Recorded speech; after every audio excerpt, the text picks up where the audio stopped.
Alright guys, I'm just gonna go ahead and say it. The new C63.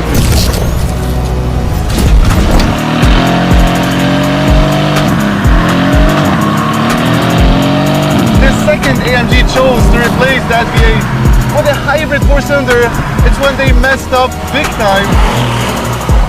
Lifting the hood, you want to see a bi-turbo V8, not a hybrid 4-cylinder. So if we take a look at the design of the C63, it hasn't aged a day, even though it's 7 years old, and it doesn't look better than an M4. You guys remember I did the back-to-back episode with the C63 and an M4, and I still believe to this day the F82 is much better looking than this car, even though it's still very classy. This is the previous generation C63 of the W205 LED lighting elements, as you can see, which by the way, changed from dark blue into white when you turn on the car. Carbon fiber side mirrors, automatic tailgate. Lovely. C63 gets you in a good mood, keeps the real spirit of AMG. I think that's cool to say. Inside is where things get exciting, and I have to give it to AMG for the high quality interior. It's definitely much better than the M4, especially the F82. They've improved it in the new ones, but I mean, this thing, and it still has the analog feel of an AMG compared to the new model, which has a huge screen in the center and haptic feedback with a fully digital Java display. For a sports car, I'd like to have analog gauges everywhere and buttons to press. And the experience starts with the key fob. Look how nice that looks with the Affalterbach AMG. You don't have to insert it anywhere on these newer generations. And this is what the interior looks like. So a beefy steering wheel. You have nice 9/3 grip over here with the marking on 12 o'clock. And then AMG down at the bottom with high quality aluminum. Again, this is what I mean by the physical buttons. It gives this car an old look, but I mean, this is what I appreciate inside here, especially the paddle shifters behind the wheel. High quality aluminum paddles. AMG does quality interiors like no other. Look at that carbon, that centerpiece. It's just what makes this car so special and very different from any other car in that segment. I mean, the M4, the Alfa Romeo Giulia, so they don't really have this nice layout. So you have to hit the sweet spot for it to burble around 3,000 to 4,000 RPMs.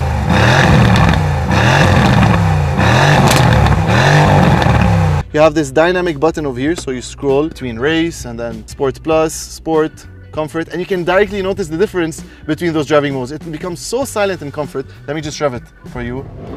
So no burbles at all, and the second I pop it into Race or Sport Plus, there we go, it's way more aggressive. And then again, if you have to talk about luxury and convenience features, you can see the seatbelt is going to come forward to me. The back seat isn't really comfortable. We're gonna try it out right now actually. So jumping inside the AMG C63 back seat. I'm 186 centimeters, and you can see I'm fitting very comfortably in the back. I'm joking, I'm not. Question is if this can close on me, right? I remember last time I tested out, it did not.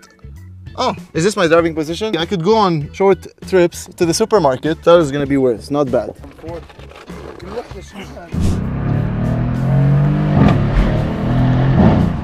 All right, so setting off in the AMG C63S. And the second you jump in this car, you can't but appreciate that V8. The sound it makes while using the paddle shifters is beautiful. This car is always struggling for traction, that's for sure. You have to be careful with this car.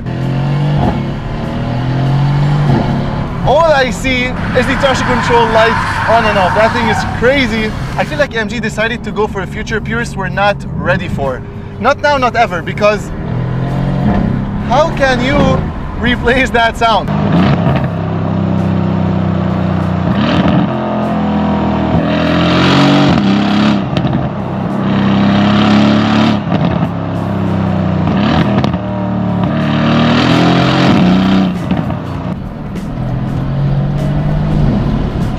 Handling is superb in this car because this car combines luxury at its finest and then the power and the raw performance of an AMG. It's very comfortable. The seats do hold you in very nice. These bucket seats have very nice bolstering on either sides, and the seat belt, I really like the color of it, by the way. Accelerating.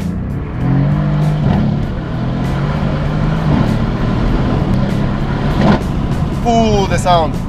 Yes. It definitely wants to lose a lot of traction. Now, in terms of the strategy of AMG and how they see the brand going, I've seen a lot of videos and forums of people writing that AMG has kind of lost its identity, especially now that they've went for the EQ AMG line, which again is not very convincing because who cares about those electric cars? I'm talking from a petrol head point of view rather than from a strategic and environmental section. And I mean, I feel they could have still kept that V8. They still have it on their G-Class, on their GLE 63 and other models, and I believe they're going to be putting it in this CLE 63. But I mean, the C is so sad that they decided just to to kill it. And don't get me wrong, the new technology on the 4-cylinder is obviously insane. I've driven the A45 briefly before, and we all know that this is one of the most powerful 4-cylinder engines ever made. So I know where AMG is coming from, and I know that it's probably going to be a very good car to drive. I feel like at this point it's not about performance and it's not about mere numbers, because really you buy these cars to enjoy the driving experience. You want to hear that high revving V8, and most roads don't really have that capacity to enjoy that insane performance that you're getting. This is what I care about. This is what I want to see.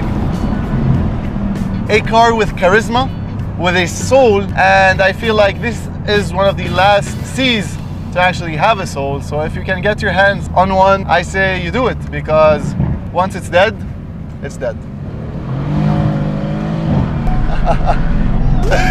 Wow.